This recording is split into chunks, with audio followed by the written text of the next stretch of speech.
I called Scott, who's the owner of the house. He still lives there.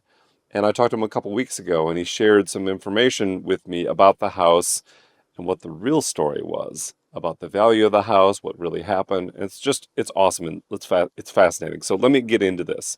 So Eddie Guyol bought the property as an empty lot and he custom designed the house. He paid $10,000 for the lot originally. And so there's no way that this house was worth 250,000 or even $50,000 back in 1935. It ain't happening and I'll share why. There's also some really incredible unique features in the house, including a trapdoor. The trapdoor in the living room led to a closet in the basement, which then had a hidden door that turned to a safe. So obviously they're trying to stash money and have all kinds of escape routes. It was rumored to have tunnels in the front and back of the house under the yard that would hit nearby where Wildwood Park is today. It also appears that you drive in to the driveway, the garage would be there. You could drive all the way through the driveway, the garage, and there would be another exit on the other side.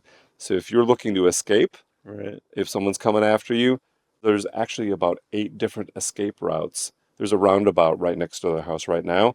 There's all these like back roads and escape routes that you can get away pretty quickly on. So when he built this house, there's a certain intentionality to the location of the house, but also the things inside the house where you want to keep things hidden. Sure, yeah.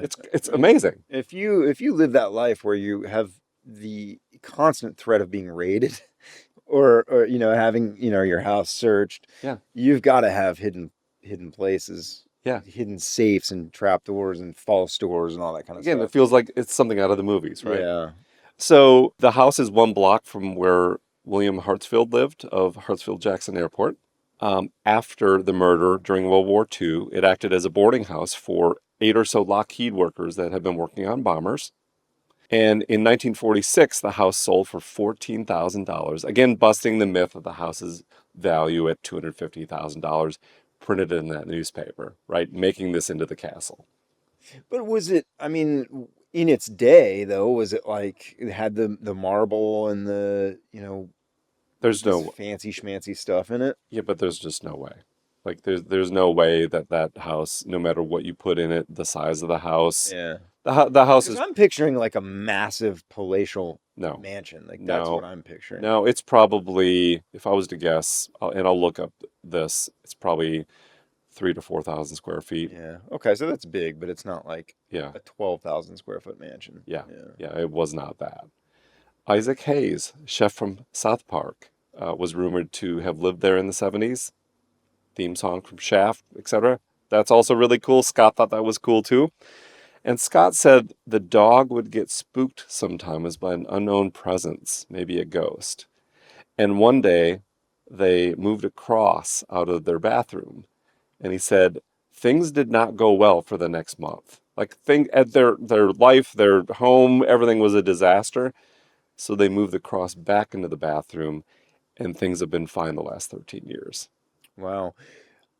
What I would be doing is just like searching that house left and right for like hidden stashes of money. Like there's got to be some gold bars stashed in the basement somewhere. I'm going to get to that. Oh, if you tell me they found gold bars in the basement.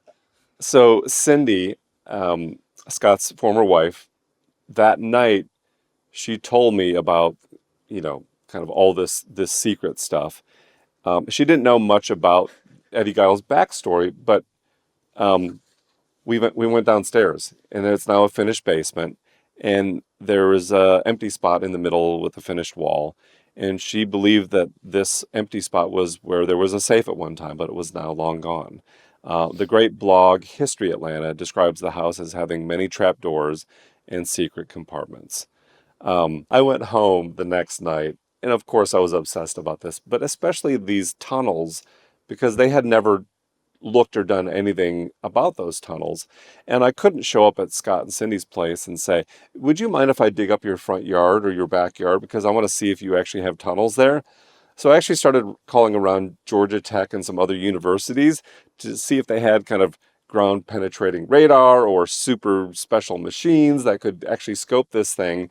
And for whatever reason, I never pursued it, again, because you get busy or whatever. But I had real phone calls thinking I was going to show up at their house and start looking for shit. With a pickaxe slung over your Yeah, shoulder. seriously. But I thought better of it and backed off. So It's probably a good thing for your friendship with those yeah, folks. exactly. I recently drove by the house again, because it's around the corner.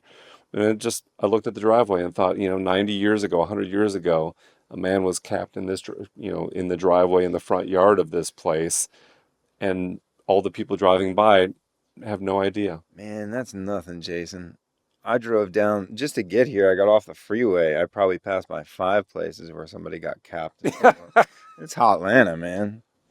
This is true. But you didn't know They about don't this. have the cool backstory, but people getting capped, man. This is true.